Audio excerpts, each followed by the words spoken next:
Hey there, church family. Wow, pretty good topic for today. I'm talking about anger and murder. I came across this story when I was looking and doing some research on this, and I had heard about this before, and I never really made the connection between this story and these verses until I read it. But again, so I'm going to read it again, and some of y'all may have heard of this town. Uh, But if not, um, you're getting ready to hear about it, and it's kind of an amazing story. So, Cinderella was a small mining town in the eastern part of Pennsylvania, with about 1,000 residents making their income off the coal dug just underneath the crust. The town had existed the same way for over a century when pre-Civil War settlers moved out to dig up the anthracite, I can't pronounce the words, from the earth.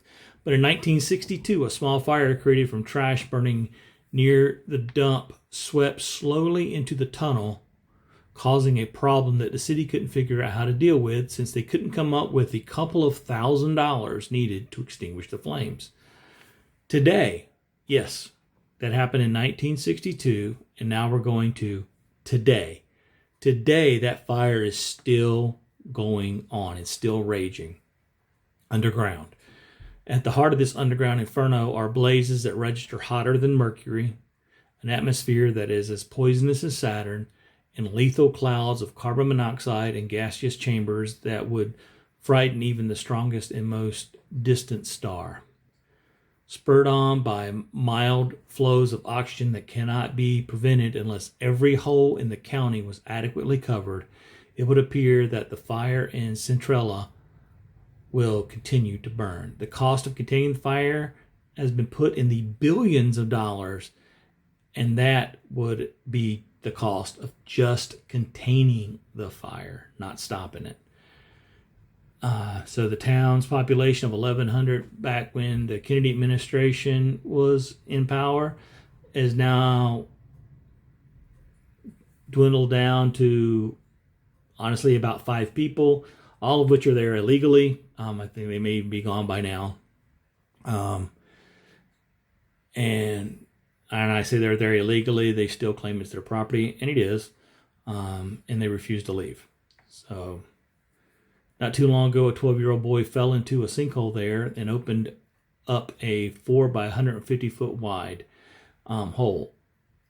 So obviously, just walking through that town can be considered quite dangerous. There's 2 schools, 7 churches, 5 hotels, 2 theaters, banks, offices, 14 general stores, 27 saloons, all closed.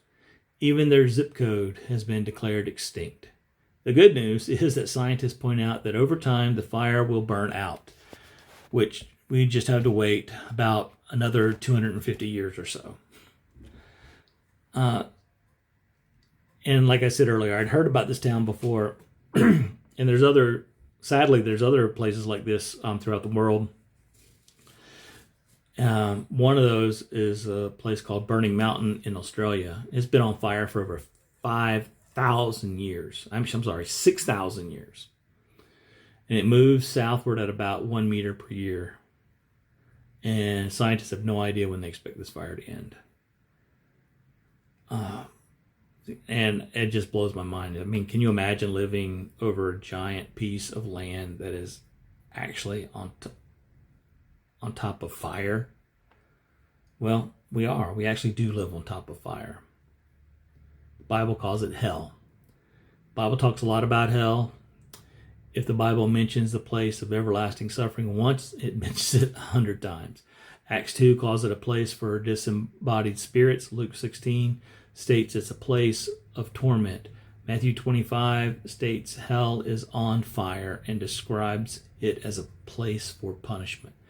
Matthew 3 says it's unquenchable, which makes it many, many more times dangerous than the fire that breeds under Centralia, because at least that 1,000-degree inferno in Pennsylvania will go out one day. So,